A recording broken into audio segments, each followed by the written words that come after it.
It's Jane o'clock na! Hello mga ka-char, mga ka-charain. For today's video, we have Bianca! Yes. And Bianca is from? South Africa. South Africa. South Africa. And she's also an overseas trained teacher like me with her husband. What's your major? Please. My major is in biology. Mm-hmm. But I'm not teaching biology now. What are you teaching now?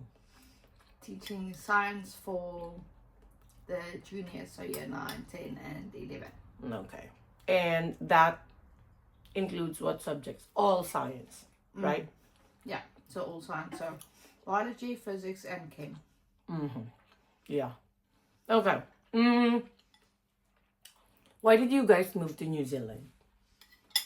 So in South Africa, both me and my husband was on a Department of Education salary. Mm-hmm. So we wouldn't be able to increase that at all. So we were like on the top scale. Unless we go into like deputy principal or principal.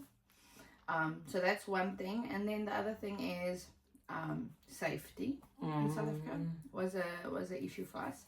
Okay. Especially with our two little girls. Yes. Okay. When did you start planning on moving to New Zealand? About a year before we came. Then we started looking at where do we want to go, what is all the paperwork that we need to get here. Did a lot of applying to jobs. Yep. Yeah, so about a year before we came. When you guys tried to look for a job or apply for jobs, did you already get your teaching registration or you're still processing the registration, teacher registration? No, we already did that. So we did that before starting to apply. Did you have any agency or somebody who helped you for your documents to be processed? No, we did everything on our own. So we did our visas on our own. We did the teaching registration, everything we did on our own. We did look at a few agencies, but we just felt that like the whole thing is so expensive to add to that. Yes. Yeah. To moving. Yes, exactly. Do you mind sharing how much do you think did the family of four meaning husband, wife, and then 2 children who are how old are they? 3 and 1 that time, or 2 and 1 that time? Yeah. How much it cost to get for here? Everything, teaching council, everything.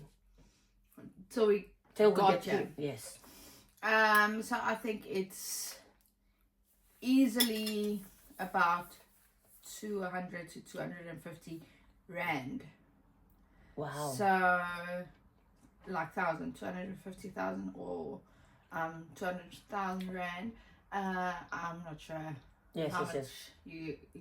You have it. dollars. Yes, it is. So you guys had NZQA. When you guys had NZQA, is it same as TOR and passport, things like that? TOR, passport, and diploma. Yeah.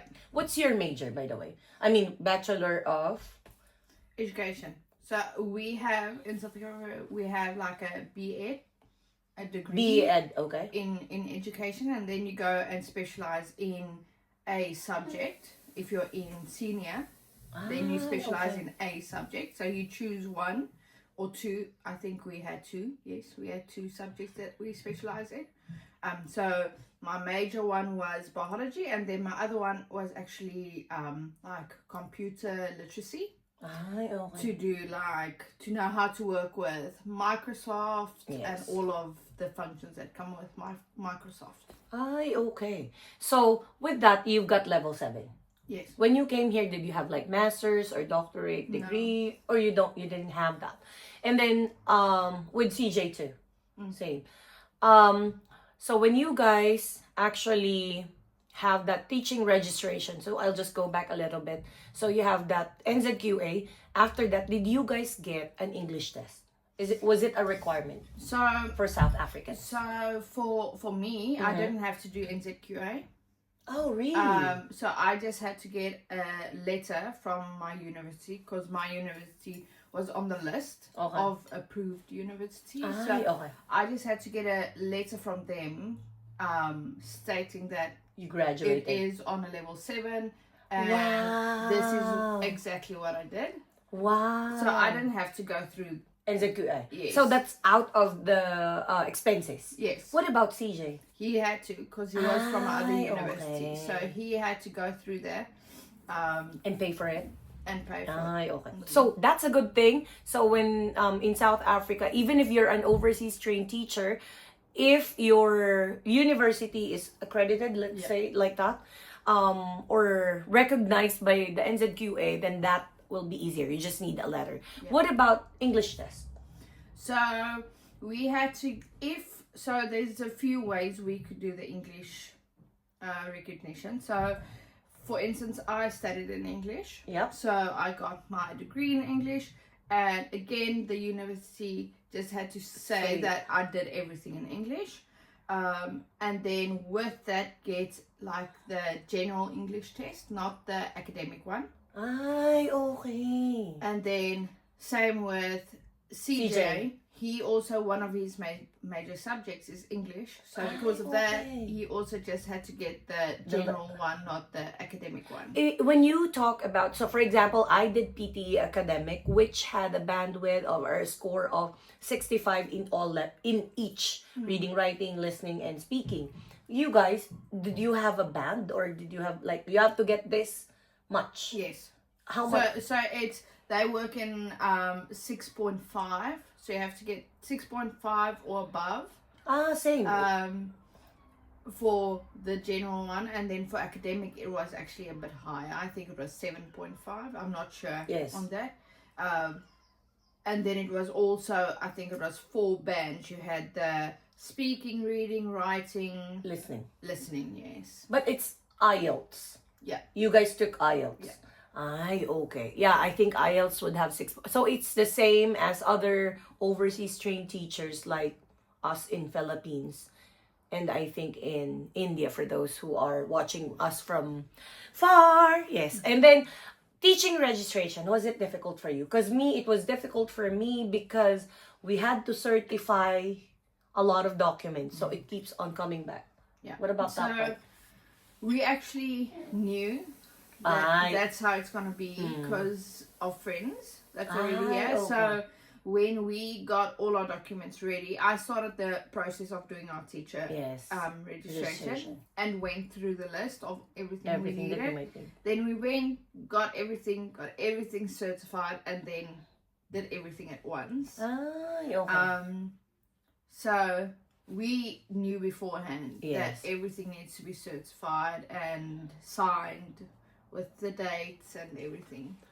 So, for a family of 4, what were the challenges of moving from your country to New Zealand? Were there challenges like, you might change your mind of moving? No, I don't think we will change our mind of moving. I think when we got here, we were only on 1 salary. For about 4 months.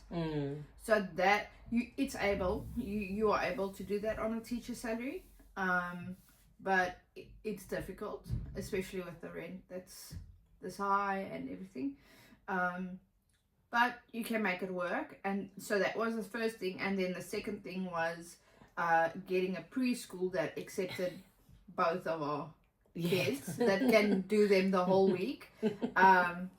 I think that's our 2 biggest challenges that we had when we got here. So, who got the job first? CJ. So CJ is a math teacher, secondary teacher also, and a math, and he is one of our coaches for rugby. So with that one, did you feel like, did you guys move together, or he has to go first? No, we always said that we will come together, just to make it easier with the kids, that no one has to sit alone with both the kids. So no, we came together, and then we knew when he got the job, we knew that I was going to start working at the school as well. It was just a bit later. Mm. So it wasn't like we came and we didn't know if I would get a job or not. So you guys arrived in New Zealand last October. Ay, okay. And then, if you would tell somebody, would you recommend moving to New Zealand as an overseas trained teacher? Yes, I think it depends on where you come from. Because if you take South Africa's teaching style and what's provided for you in South Africa and how the CAPS is our curriculum. Okay. And how it's laid out for you, it's very rigid. Okay. Where here, it's a lot more fluent. Yes. And you have a lot more, I feel, spare time. Yeah. A chunk of everything. To get through everything. Where in South Africa, you have a very small amount of time to get through a lot. So I think the biggest challenge for someone moving here would be just adjusting to the curriculum and how it's done here. But if safety is a big thing for you in your country, then yes, I would definitely move to New Zealand. Yes, it's really safe here, I would say. And she met other Filipinos so loud as me 4 times. Yeah. But if you would be, so for example, when it comes to assessment, what do you miss in your country when it comes to teaching? Because safety is, that's already given. But if you would go back to your country, or if you will think about it, what did you miss a lot in your country? That I wish we had, I think the fact that here on the lower years, they go through, even if they don't do a lot. Yes. Where in South Africa, they can actually be kept behind. If they don't do anything. Yes. So it's not a build-up in your senior classes of kids that went through a few years doing nothing and then they still get their credits. Yeah. So I think that's one. And then I think the testing that happens often. It's not just assessments, it's like external tests that happen. In South Africa, how was it? How was the assessments? Is it like also the same writing? Yeah. Okay. So even science assessments are in writing? Yes. Okay. So in South Africa, there's only a few schools that actually work on like Chromebooks. Okay. So most schools are still writing in books and like that. Okay. I think in our school we still do that. It's just that students prefer to use their Chromebook. Yeah. But others, what I've noticed is some of the students are also trying to do writing in their notes. But yeah, everything is digital. I think that's the difference when we were studying and from the way they are studying right now. Yeah. And I think it's, technology. So you miss those things. What is the thing that you really like in teaching in New Zealand? I think it's those gaps that I talked about. It just gives you a bit more leniency. You're not pressured as much to make every day to a certain point. Because I think that also puts pressure on the kids. Yes. Because when they miss a lesson or they are absent, then they are so far behind usually in South Africa that they struggle to get caught up. Where here we have that time to get them back on track. And because we only have one assessment, one final assessment. Yes. And one specific standard you wanted the students to get. Yes. Okay. Honestly, with me, when it got as a teacher for more than 10 years, when I came to New Zealand, I felt like I'm a beginning teacher again. Yes. It's a total 360 degree. Do you agree? Yeah. So, definitely. Yes, from student behavior, classroom management, attendance even, right? Mm-hmm. So just like what Bianca said, the students will not feel left behind because you're teaching the same standard for one term. Yeah. And you only need one assessment. If you could advise anything to other overseas trained teachers, what would you advise them?